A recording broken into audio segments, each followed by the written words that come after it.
بسم اللہ الرحمن الرحیم۔ السلام علیکم معزز سامعین، welcome back to my YouTube channel نتارل۔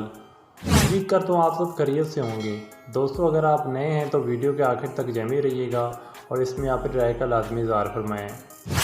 روزمرہ زندگی میں فائدہ پہنچانے والی 5 چیزیں۔ اگر کوئی بھی شخص آپ کے ساتھ دوستی کرنا چاہتا ہے تو اس کے ساتھ پبلک ٹرانسپورٹ میں سفر کر کے دیکھیے گا۔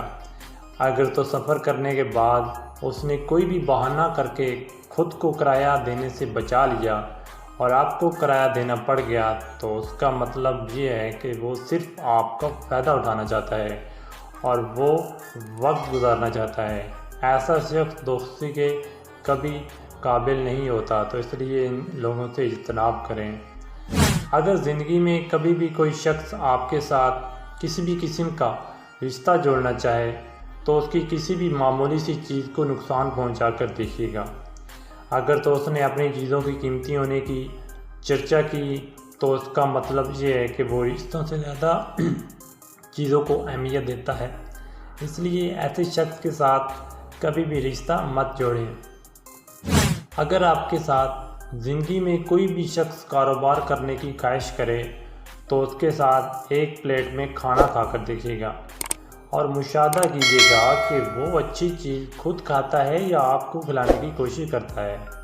اگر تو اس نے کھانے کو برابر تقسیم کر دیا تو وہ انصاف پسند ہے اور ایسے شخص کے ساتھ کاروبار ضرور کیجیے گا۔ لیکن اگر وہ ایسا نہیں کرتا تو وہ کاروبار کرتے وقت بھی آپ کا حصہ کھانے کی کوشش ضرور کرے گا۔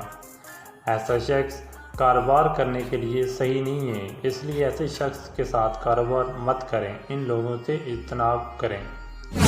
زندگی میں کبھی بھی ایسے شخص کی باتوں پر یقین مت کیجیے گا جو ہر دوسری یا تیسری بات پر قسم اٹھاتا ہو۔ ایسا شخص قسم صرف اس لیے اٹھاتا ہے تاکہ وہ اپنی جھوٹی بات کو سچا ثابت کر سکے، کیونکہ اس کی زیادہ تر باتیں جھوٹی ہی ہوتی ہیں، تو اس لیے کوشش کریں ان لوگوں سے بھی آپ لازمی اجتناب کریں۔ بچوں کو چھوٹی چھوٹی باتوں پر سزا مت دیجیے اور نہ ہی انہیں مہمانوں یا باہر والوں کے سامنے ڈانٹنے کی غلطی کیجیے گا۔ ایسا کرنے سے آپ کے بچے کے اندر غصہ، چڑچڑاپن اور احساس کمتری جیسی چیزیں جگہ بنا لیں گی اور اس طرح سے اس کی شخصیت تباہ ہو کر رہ جائے گی، تو اس لیے ان لوگوں سے بھی اجتناب کریں۔ تو دوستو، امید کرتا ہوں آپ کو میری ویڈیو پسند آئی ہوگی، تو میری ویڈیو کو لازمی لائک، ہمارے چینل کو سبسکرائب کریں۔ ملتے ہیں انشاءاللہ نیکسٹ ویڈیو میں۔ اللہ حافظ۔